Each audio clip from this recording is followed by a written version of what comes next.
Look around your local gym. Millions of people, sweating, running in place, paying a monthly membership for the privilege of exhaustion.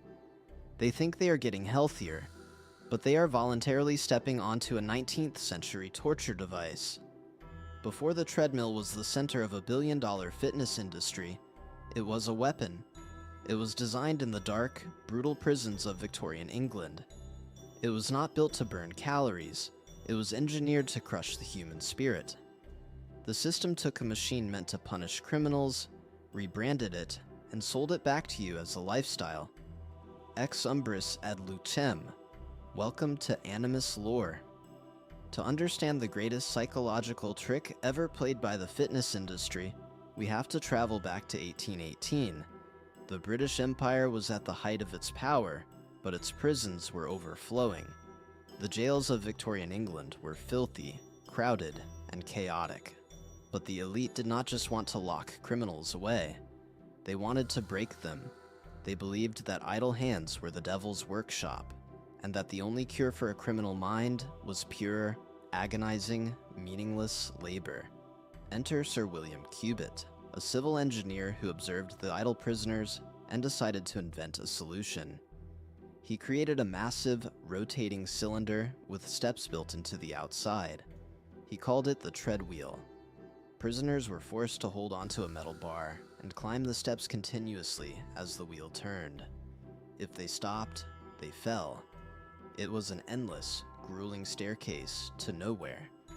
They were forced to climb for up to 10 hours a day in pure silence, surviving on nothing but stale bread and water. The physical toll was devastating. The average prisoner was climbing the equivalent of 10,000 vertical feet a day. That is the same as climbing halfway up Mount Everest every single day while starving. The psychological torture was even worse.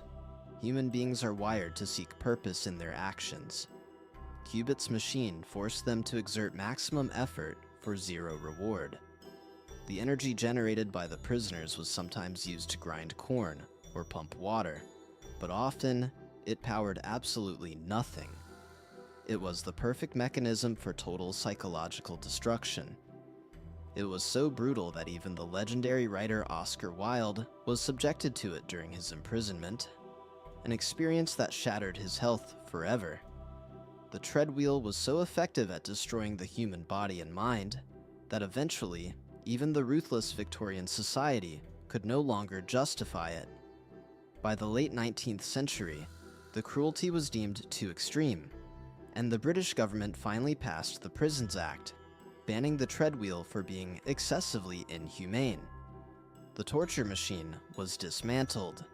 The nightmare was supposed to be over, but the system never truly destroys a useful tool. It just waits for the right time to rebrand it.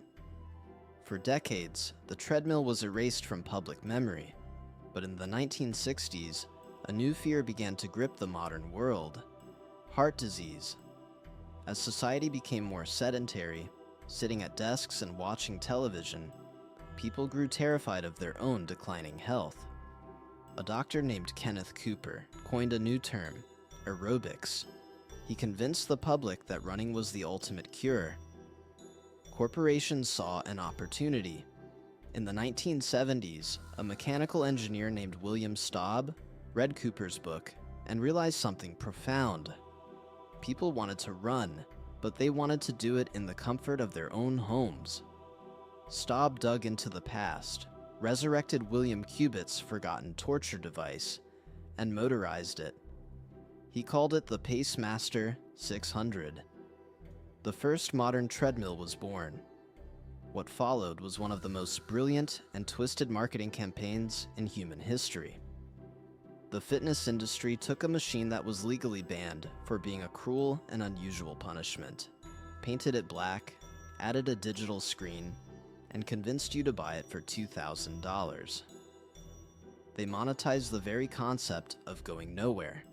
Today, the global treadmill market is worth over $4 billion. Every single day, millions of people walk into brightly lit gyms, put on their headphones, and voluntarily submit to the exact same mechanics that broke the souls of Victorian prisoners.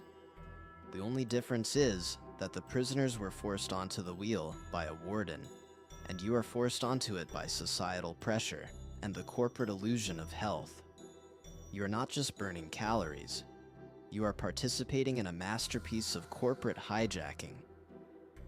They took the physical manifestation of punishment and turned it into a luxury. They made the hamster wheel an aspiration. The physical world is full of invisible prisons, disguised as self-improvement. The system dictates how you work, how you eat, and exactly how you sweat. The system writes the history, but the lore uncovers the truth. If you want to decode the dark psychology of our world, join the Animus. Who is next?